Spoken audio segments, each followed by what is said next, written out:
Assalamualaikum warahmatullahi wabarakatuh. Al-Fatihah.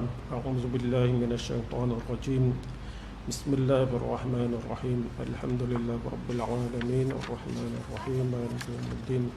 Iyyaka na'budu wa iyyaka nasta'in. Ihdinas siratal mustaqim. Siratal ladzina an'amta 'alaihim ghairil maghdubi 'alaihim waladdallin. Amin.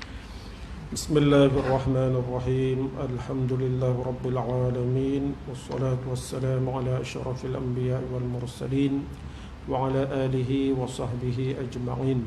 Subhanaka la 'ilma lana illa ma 'allamtana innaka antal alimul hakim. Rabbi shrah li sadri wa yassir li amri wahlul 'uqdatam min lisani yafqahu qawli.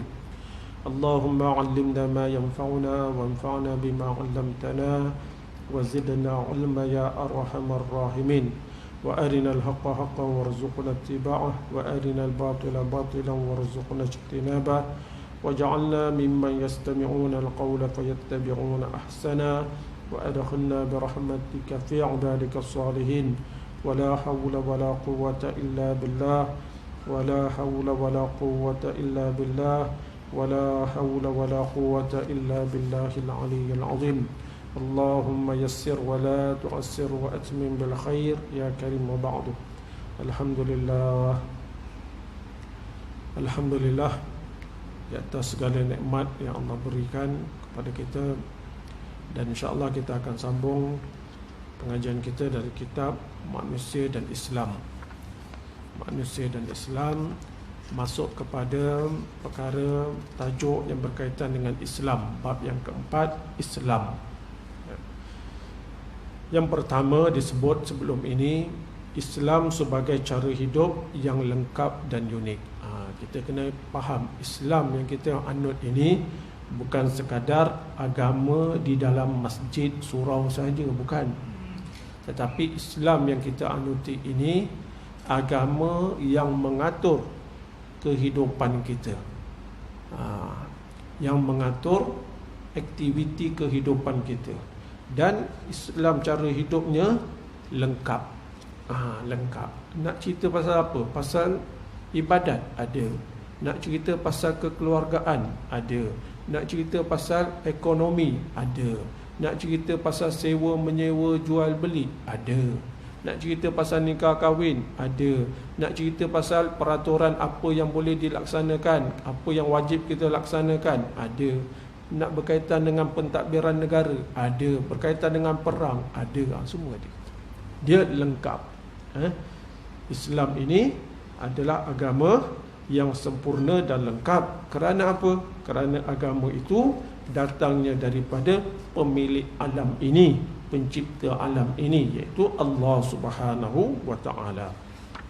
Jadi kita dah bacalah tu. Ini yang kedua pula, agama adalah perkara mutlak kepada manusia. Mutlak ni nak cerita macam mana? Agama adalah perkara mutlak. Makna manusia ni memang perlu kepada agama. Perkara yang tak boleh nak dikesampingkan. Dia mesti perlu kepada agama. Kalau dia tidak berpegang dengan Islam, agama Islam, pasti kehidupannya akan rosak. Bagi Tuhan yang Maha Kuasa menjadikan alam semesta luas terbentang, dan Allah Subhanahu wa ta'ala menjadikan alam semesta ini termasuklah manusia. Setiap kejadian, bumi, matahari, planet yang berjuta-juta, berapa banyak makhluk, tak ada siapa yang tahu melainkan Allah Subhanahu wa ta'ala. Berapa jumlah makhluk itu tak tahu, manusia tak tahu, melainkan Allah saja. Semua makhluk ini yang kita tengok di langit, matahari, bulan, bintang, yang kita tengok di darat ni, semua ni, bumi apa ni, air bergerak ni semua, bumi kan, pokok, tumbuh-tumbuhan semua, dan termasuk juga manusia, semua itu beredar, bergerak, berjalan menurut peraturan-peraturan yang telah ditetapkan oleh Allah Subhanahu wa ta'ala. Bukan matahari itu dia pandai-pandai terbit macam tu, bukan. Bukan pokok tu pandai-pandai dia boleh tumbuh lah, berbunga kemudian berbuah. Bukan pandai-pandai dia, bukan pasal baja.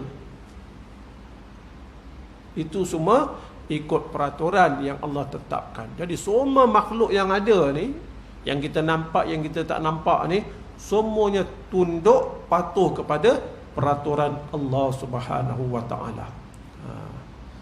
Melainkan manusia dan juga jin. Manusia dan jin, dia ni ada yang taat, ada yang tak taat. Ada yang ikut peraturan Allah, ada yang lawan peraturan Allah. Adapun makhluk lain ni semua tunduk kepada peraturan Allah Subhanahu wa taala. Begitu jugalah manusia yang menjadi khalifah Allah Subhanahu wa taala di bumi, mestilah dan wajiblah mereka ini, manusia ini, hidup menurut hukum-hukum yang telah ditetapkan oleh Allah Subhanahu wa taala demi keselamatan dan kesejahteraan baik di dunia dan juga di akhirat. Jadi kita ni, manusia ni pun, kita mesti tunduk kepada hukum-hukum yang telah ditetapkan oleh Allah Subhanahu wa taala. Untuk apa kita tunduk kepada hukum yang Allah tetapkan? Supaya hidup kita ini selamat dan sejahtera di dunia dan juga di akhirat. Maknanya kalau Allah dah tetapkan hukum tu, ikut je lah. Allah tetapkan hukum minum melalui mulut. Minum melalui mulut lah, jangan melalui telinga pula, kan? Makna Allah dah tetapkan hukum macam tu lah. Hukum mata ni berkelip-kelip, memang macam tu lah. Cuba kita mata tu tak payah kelip, boleh? Mau pening kepala kita dibuatnya. Rosak tak anggota kita kalau kita mata kita biar je tak kelip? Rosak tak anggota kita, tubuh badan kita, mata kita rosak tak? Pasti rosak. Pasal apa? Pasal kita langgar peraturan yang Allah tetapkan. Boleh? Mata ni jangan dicocok, tak boleh, kan? Baik. Jadi macam tu jugalah peraturan-peraturan, hukum-hukum yang kalau Allah dah tetapkan hukum itu, maka kita kena tunduk patuh. Bila Allah tetapkan sehari kena semayang 5 waktu wajib, maka kita tunduk, supaya hidup kita selamat sejahtera dunia dan akhirat. Tapi kalau kita tak nak tunduk, maka kitalah sebenarnya yang merosakkan kehidupan kita di dunia dan juga di akhirat. Bila Allah wajibkan bulan Ramadan puasa wajib, wajiblah, kena tunduklah. Sebab yang perintah itu ialah Allah. Bila Allah tetapkan peraturan-peraturan di dalam masyarakat, hukum A, hukum B, hukum C, Allah tetapkan hukum mencuri, zina ni semua, tunduklah, patuhlah. Pasal Allah dah tetapkan. Allah tetapkan sembahyang subuh 2 rakaat. Apa kerja orang beriman? Tunduk dan patuh dan melaksanakan. Itu kerja orang beriman. Tunduk, patuh dan laksanakan. Ada siapa-siapa berani tukar? Sembahyang subuh biar 3 rakaat lah. Pasal zaman sekarang ni susah sekarang ni. Tak?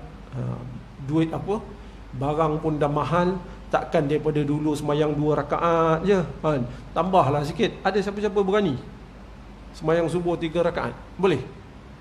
Pasal apa tak nak ubah? Pasal tak boleh ubah. Kerana itu hukum yang Allah Subhanahu wa taala dah tetapkan. Boleh faham? Kan senang tu, tak ada belit-belit tak? Macam itulah hukum. Kalau kita baca Al-Quran, dalam Quran tu Allah dah sebut dah hukum ni begini. Apa kerja orang yang beriman? Tunduk, patuh dan melaksanakan hukum tersebut di dalam kehidupan. Okey, habis. Manusia dijadikan oleh Allah Subhanahu wa taala terdiri dari 2 unsur, iaitu unsur jasmani dan rohani. Kita ada jasmani dan juga rohani. Dalam tubuh manusia terdapat 2 kekuatan ataupun 2 tenaga. Yang pertama, tenaga yang membina, yang tunduk di bawah pengendalian akal yang waras, yang boleh membezakan antara baik ataupun buruk, betul ataupun salah, tenaga inilah yang boleh mengarahkan manusia bagi melakukan kebaikan, keadilan, kasih sayang, tolong menolong dan sebagainya. Yang kedua pula adalah tenaga yang merosakkan. Tadi tenaga yang membina.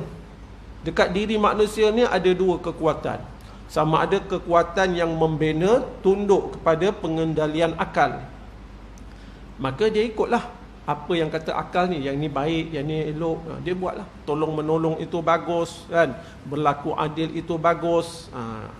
Jadi akal tu dia boleh membezakan baik, buruk, betul ataupun salah kan. Setakat yang boleh melalui akal lah. Kemudian ada pula tenaga yang merosakkan. Tenaga ini pula dia tunduk kepada nafsu, naluri yang liar, sesat, sesat, tamak, angkuh. Dia tunduk pada kekuatan tersebut, kekuatan yang negatif. Maka bila manusia itu kekuatan dia ialah kekuatan yang merosakkan, maka akan berlakulah pertumpahan darah, kekacauan, huru-hara, fitnah dan sebagainya yang membawa keburukan serta kehancuran. Kita ada dua kekuatan tu. Berdasarkan dua kekuatan dan dua pengaruh inilah manusia berdiri di dalam masyarakat.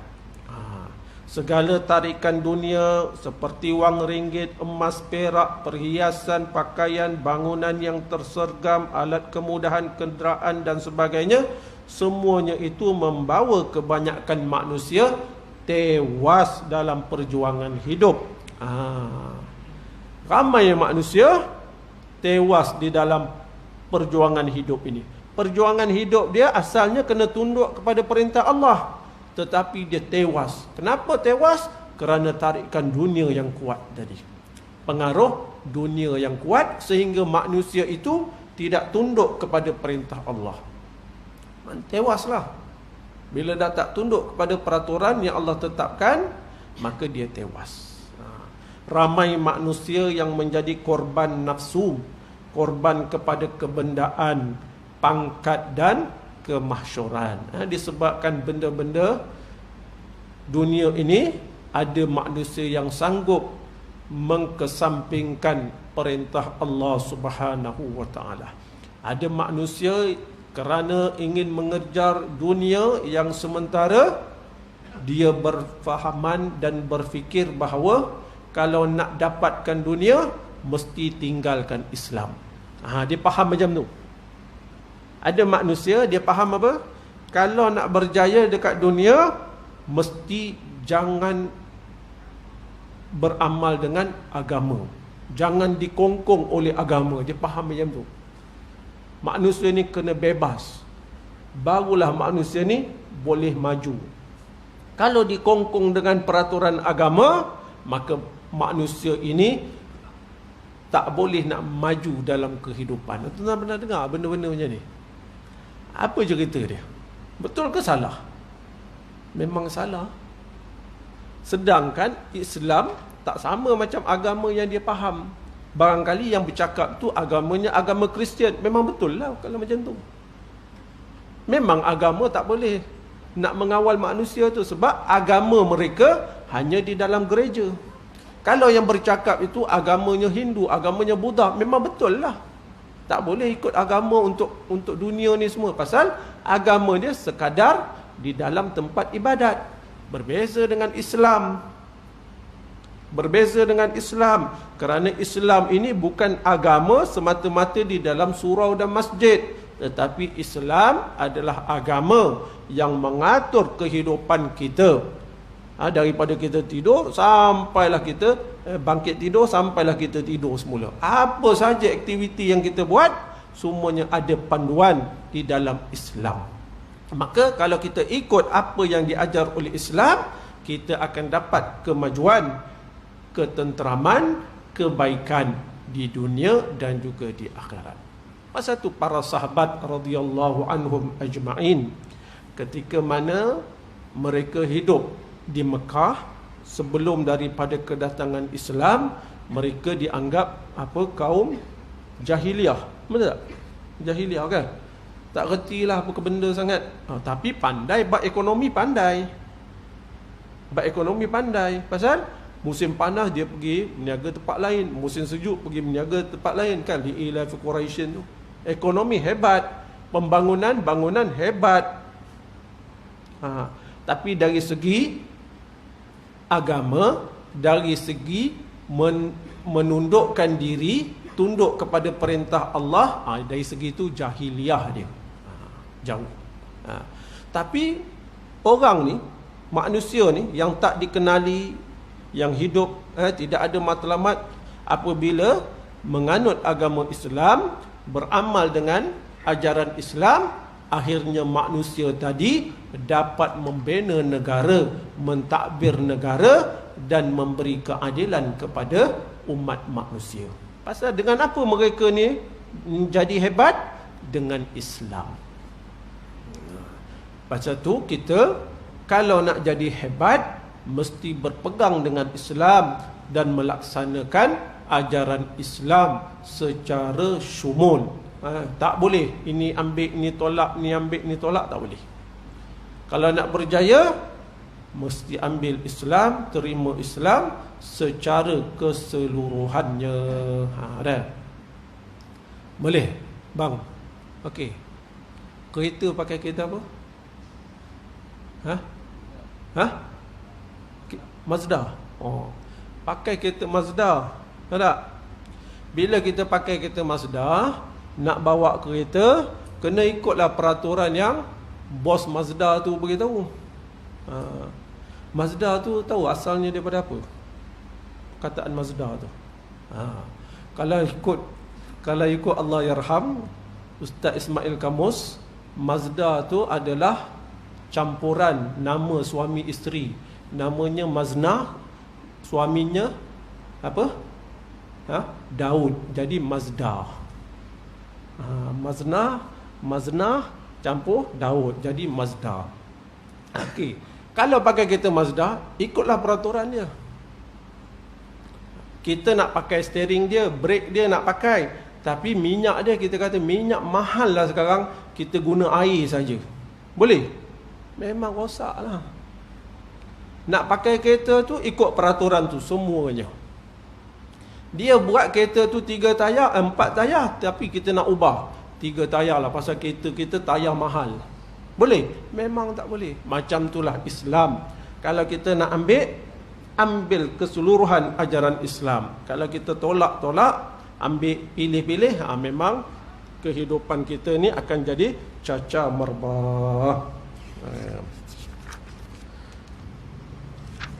Jadi nafsu inilah yang menyebabkan manusia ini, ramai manusia yang kalah, tewas di dalam perjuangan hidup. Firman Allah Ta'ala, innan nafsa la'ammaratun bis-su'i illa ma rahima rabbi inna rabbi ghafurur rahim. Sesungguhnya nafsu manusia itu menyuruh melakukan kejahatan. Nafsu ni pada asalnya menyuruh kepada keburukan, kejahatan, kecuali orang yang diberi rahmat oleh Tuhanku, maka terselamatlah dia daripada hasutan nafsu. Gitu. Andai dibiarkan manusia tanpa agama, sambungan. Andai dibiarkan manusia tanpa agama, tanpa beriman kepada Allah yang Maha Esa, sudah tentu dunia ini menjadi huru-hara. Maknanya kalau dibiarkan manusia itu tanpa ada panduan agama Islam ini, sudah pasti manusia itu akan hidup dalam keadaan huru-hara. Kejahatan bermaharaja lela. Walhal Allah Subhanahu wa Ta'ala menjadikan manusia sebagai khalifahnya di bumi ini bagi memakmurkan dunia dan melakukan kerja-kerja yang baik dan memberi faedah kepada manusia serta masyarakat. Sedangkan Allah ciptakan manusia ini sebagai khalifah untuk memakmurkan dunia ini, memberi keadilan, memberi kebaikan kepada umat manusia dan juga makhluk tumbuh-tumbuhan dan juga binatang. Tapi bila khalifah ini akan berlaku adil, berlaku baik, memberi kebaikan kepada manusia apabila dia berpegang dengan ajaran Islam, ajaran agama. Tapi kalau dia tak berpegang dengan ajaran Islam, dia berpegang dengan akal semata-mata, maka pastilah dunia itu akan jadi huru-hara, penuh dengan kekacauan. Maka bagi membenarkan tujuan Allah Subhanahu wa taala yang menjadikan insan sebagai khalifah di atas muka bumi ini, Allah Subhanahu wa taala dalam firman-Nya yang ditujukan kepada malaikat di langit, inni a'lamu ma la ta'lamun. Allah beritahu, sesungguhnya aku mengetahui apa yang kamu tidak mengetahui. Malaikat dia faham apa? Malaikat ni dia faham manusia ni kalau diciptakan, dia akan bergaduh antara satu sama lain, dia akan berperang, dia akan menumpahkan darah. Allah beritahu, aku tahu apa yang kamu tak tahu. Maknanya manusia ni walaupun ada yang jenis sifat tu macam tu, sifat berperang semua ni yang jahat, tapi di sana ada manusia-manusia yang layak untuk menjadi khalifatullah, layak menjadi khalifah memakmurkan dunia ini. Ada sebahagian manusia jenis macam tu. Ada sebahagian manusia tunduk kepada perintah Allah Subhanahu wa taala, cinta kepada Allah Subhanahu wa taala. Mungkin ada yang mengatakan, baik, jadi cerita pusing-pusing ni apa cerita dia tuan-tuan? Cerita dia kita manusia ni perlu kepada panduan Islam, panduan agama. Tak boleh kita serahkan hanya kepada akal semata-mata ataupun kebiasaan kita semata-mata. Okey. Mungkin ada yang mengatakan bahawa kita ni manusia mempunyai akal fikiran, maka sudah tentu kita boleh menentukan nilai-nilai yang baik dan buruk dalam membuat dasar untuk dilaksanakan dalam sesebuah masyarakat dan negara. Kita kan ada akal, kita bolehlah fikir sendiri dasar mana yang patut kita gunakan untuk sebuah masyarakat dan negara, apa yang patut kita gunakan, apa yang tak patut kita guna, kita serahlah pada akal. Buat apa kena kaitkan dengan agama? Itu yang ada fahaman fasluddin anid daulah, iaitu fahaman pisahkan agama daripada urusan negara. Yang bawa ni siapa? Fahaman fasluddin anid daulah, pisahkan agama daripada urusan kenegaraan, pentadbiran. Siapa yang bawa? Yang ini orang-orang Kristian yang bawa. Dia panggil apa itu? Fahaman tu? Panggil apa? Sekular. Itulah dipanggil sekular. Bukan daripada Islam, itu daripada Kristian. Orang-orang bijak pandai Kristian, dia cuba memisahkan kuasa gereja daripada pentadbiran negara. Akhirnya fahaman yang dibawa oleh orang-orang Kristian itu diimani, diikuti oleh sebahagian besar orang Islam. Sehingga kan ramai orang Islam menganggap urusan agama kat surau masjid. Urusan negara, urusan pentadbiran bagi pada orang yang mentadbir uruskan. Jangan kaitkan dengan agama. Itu fahaman yang sesat yang dibawa oleh musuh-musuh Islam. Jadi dia kata, biarlah otak kita, akal kita yang fikir. Buat apa kait-kait dengan agama ni, dengan Islam? Dia kata apa? Namun hakikatnya nilai-nilai dan undang-undang yang dibuat oleh akal fikiran manusia itu semata-mata tidaklah mutlak, tidak sempurna dan tidak dapat memenuhi kemaslahatan seluruh manusia. Kalau kita nak serah kepada akal, nak menentukan semua perkara, pastilah kita tidak mampu nak buat undang-undang, peraturan yang sempurna. Tak pasti. Pasti tak boleh. Pasal apa? Pasal akal kita ini terhad. Bila kita buat sesuatu perkara, ini peraturan ni maksud dia gini tuan-tuan. Allah Subhanahu wa taala telah tetapkan beberapa peraturan. Contohlah peraturan apa? Peraturan riba itu haram. Lelaki kena kahwin dengan perempuan. Ada syarat-syarat dia, bukan isteri orang, bukan adik-beradik kamu, bukan mak kamu, bukan makcik kamu. Itu peraturan yang Allah dah tetapkan. Kemudian Allah tetapkan lagi pula di dalam undang-undang. Ada hukum bunuh, ada hukum untuk orang yang mencuri, ada hukum yang berkaitan orang yang berzina, ada hukum yang berkaitan dengan orang yang tuduh orang lain berzina, ada hukum yang berkaitan dengan rompakan. Itu hukum yang Allah dah tetapkan, yang itu kita tak boleh ubah. Dan kita tidak boleh pinda, dan kita tidak boleh tolak. Hukum itu kita kena terima. Sebab apa? Akal tak mampu nak fikir benda tu.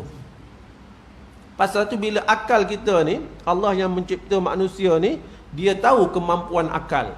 Maka supaya kita tidak menzalimi akal kita ni, Allah dah tetapkan hukum ni kamu tak payah fikir.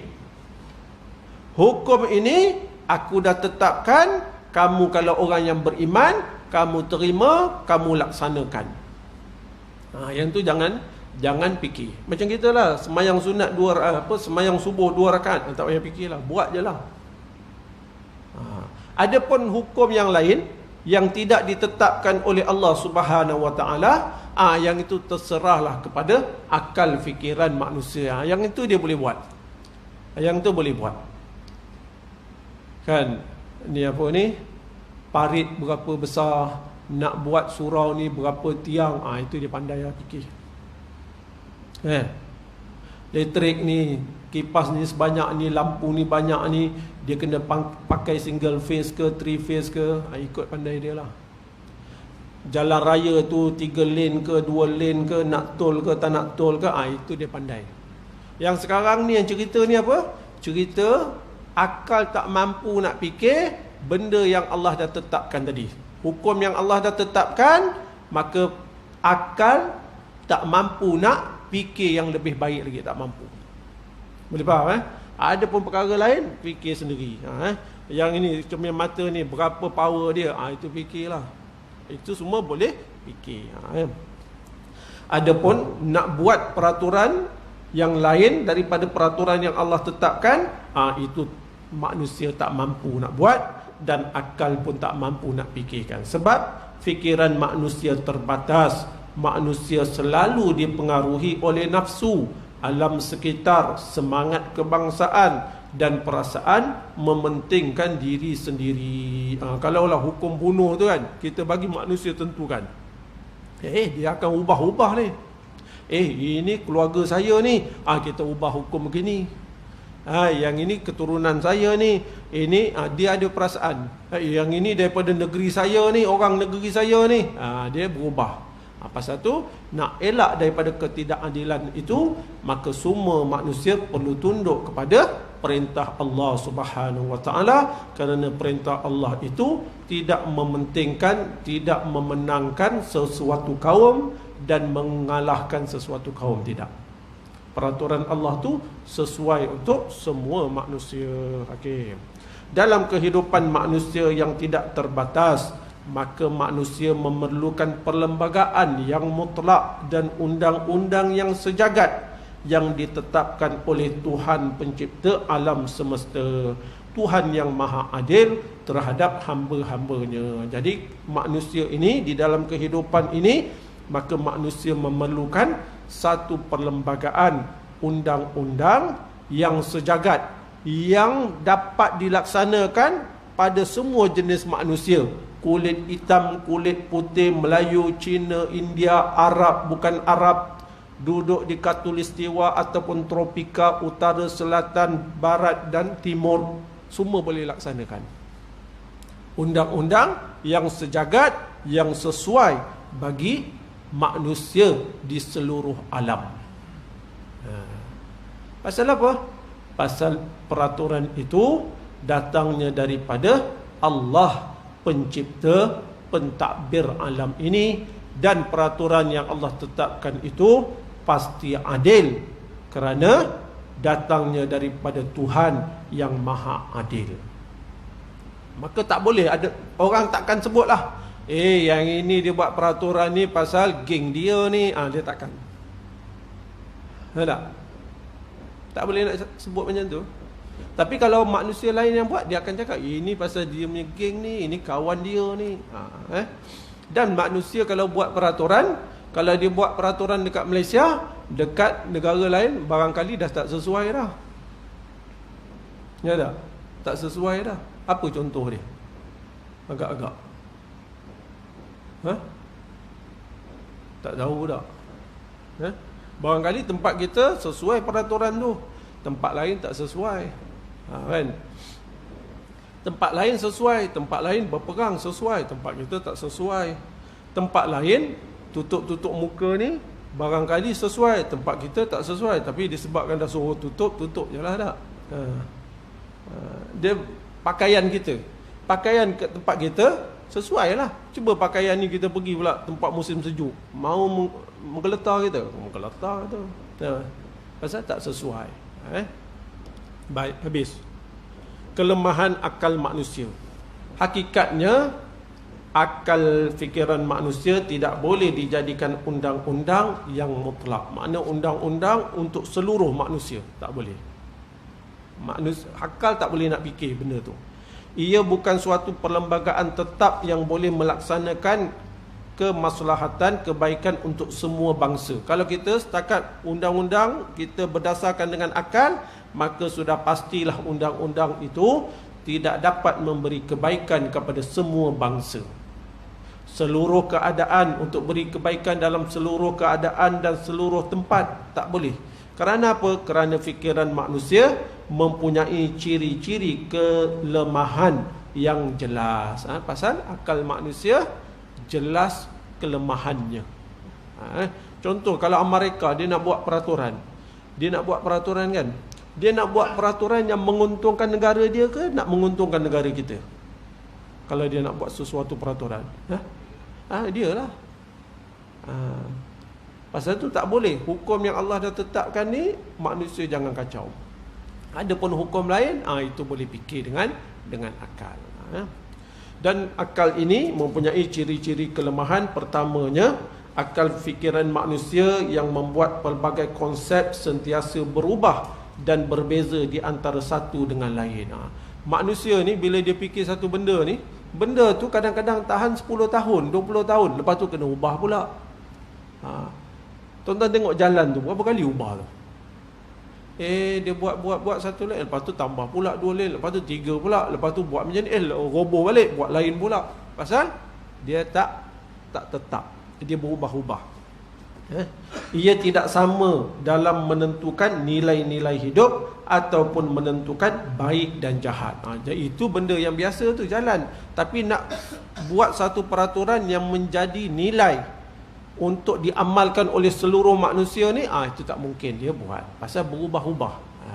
Dulu dia cakap riba okey, kalau tidak macam mana. Tapi sekarang dia tahu, riba ni memang rugi. Riba ni memang zalim. Dia berubah-ubah. Mungkin satu nilai dipandang elok atau benar untuk satu masyarakat, walhalnya tidak baik untuk masyarakat yang lain. Atau satu nilai fikiran mungkin elok bagi satu zaman tertentu dan tidak baik untuk zaman yang lain. Begitulah seterusnya. Sebab apa? Sebab itulah ideologi undang-undang dan peraturan yang dibuat oleh manusia selalu berubah dan berlaku tokok tambah dari masa ke semasa.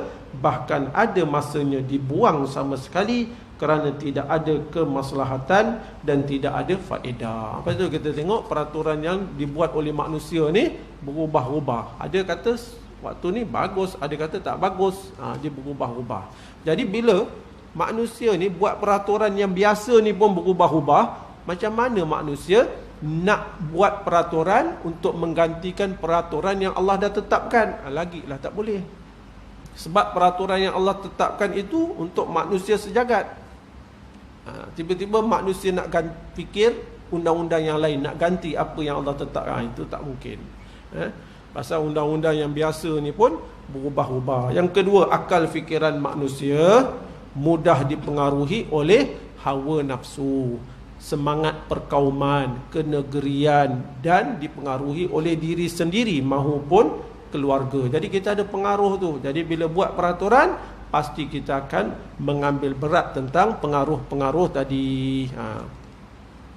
Kita melihat bahawa banyak akta, undang-undang dan peraturan yang digubal dalam sesebuah negara dan sesuatu keadaan tiba-tiba ternyata dalam masa yang singkat bahawa ianya tidak sesuai lagi, lalu dibatalkan ataupun ditokok tambah dengan yang baru. Begitulah seterusnya. Macam-macam lah kan. Negara kita pun banyak peraturan. Sekejap pakai, sekejap tak pakai kan. Makna nak cerita apa? Bukan kita nak sibuk dengan peraturan tu. Nak cerita kalau sekadar akal manusia tak mampu nak gantikan peraturan yang telah ditetapkan oleh Allah Subhanahu Wa Taala. Itu nak cerita dia. Baik. Dengan yang keempat, dia kata yang ketiga, tabiat manusia di dunia ini tidak begitu menghormati undang-undang sendiri walaupun undang-undang itu munasabah. Yang ni pula satu.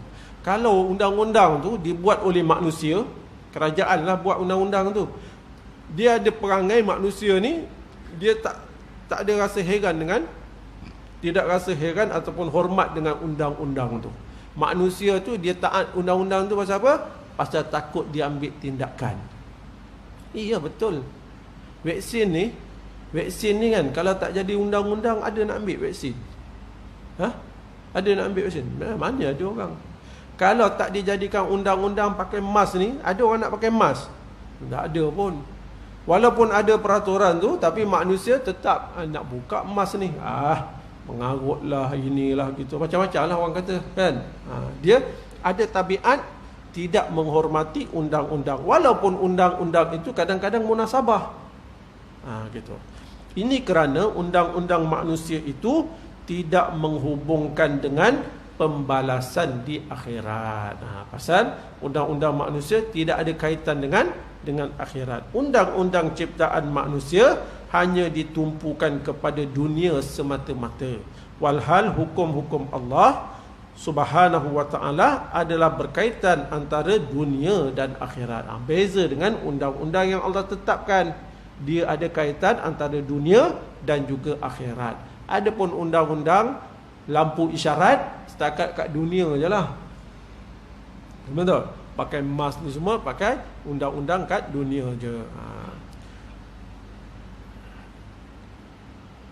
Asal pembalasan kepada orang yang melanggar hukum Allah Subhanahu Wa Taala adalah ditumpukan di akhirat, walaupun dikenakan balasan di dunia ini. Jadi kalau peraturan Allah kita langgar, maka hukumannya akan dikenakan di akhirat, walaupun kadang-kala dibalas di dunia. Di akhirat tetap akan dibalas. Berbeza dengan undang-undang dunia, setakat kena bayaran dekat dunia gitu. Oleh itu manusia yang beriman kepada Allah Subhanahu Wa Taala akan lebih menghormati dan lebih takut kepada balasan Allah Subhanahu Wa Taala di akhirat. Jadi nak bandingkan balasan dunia dengan akhirat, maka orang Islam yang beriman dia akan lebih takut kepada balasan di akhirat. Pasal apa? Pasal dia tahu di akhirat itu hidup yang tidak ada kematian. Dekat dunia ni dia susah-susah macam mana pun, dia takut macam mana pun, dia tahu ketakutan itu, kesakitan yang dialami itu akan ada pengakhirannya, menemui mati. Tapi akhirat sana tidak ada kematian. Kalau diazablah dengan selama-lamanya tanpa ada kematian. Kalau diberi nikmat syurga, maka dia dapatlah nikmat itu selama-lamanya tanpa ada penghabisan. Ini beza. Pasal tu orang yang beriman lebih mementingkan dan takut terhadap akhiratnya. Dengan keterangan yang ringkas di atas, ternyatalah bahawa agama itu adalah perkara asasi dan perkara yang paling mustahak dalam menentukan kesejahteraan dan kebahagiaan umat manusia seluruhnya. Kesimpulannya apa? Agama Islam ini adalah perkara yang penting. Islam ini, kita cerita agama-agama ni, maksud agama Islam ni bukan agama lain. Jangan pergi agama lain pula.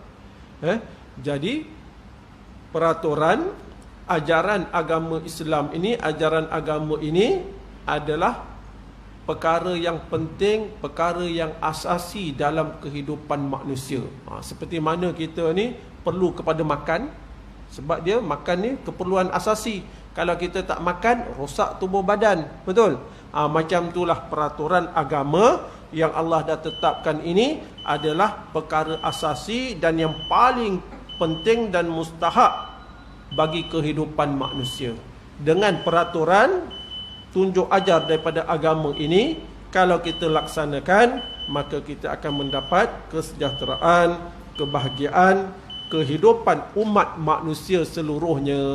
Gitulah. Bukan kata orang Islam je dapat kebaikan, seluruh manusia akan dapat kebaikan, bahkan makhluk-makhluk lain pun akan mendapat kebaikan. Ikan di lautan, binatang di daratan, tumbuh-tumbuhan pun akan mendapat kebaikannya. Itulah pentingnya agama ini. Pasal tu dia kata agama ini adalah perkara mutlak kepada manusia, perkara yang paling penting dalam kehidupan manusia. Tanpa Islam, manusia ni akan rosak. Wallahu ta'ala a'lam. Subhanakallahumma bihamdik, asyhadu an la ilaha illa anta, astaghfiruka wa atubu ilaik. Bismillahirrahmanirrahim.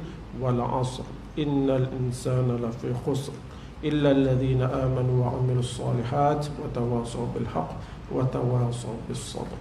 Assalamualaikum warahmatullahi wabarakatuh.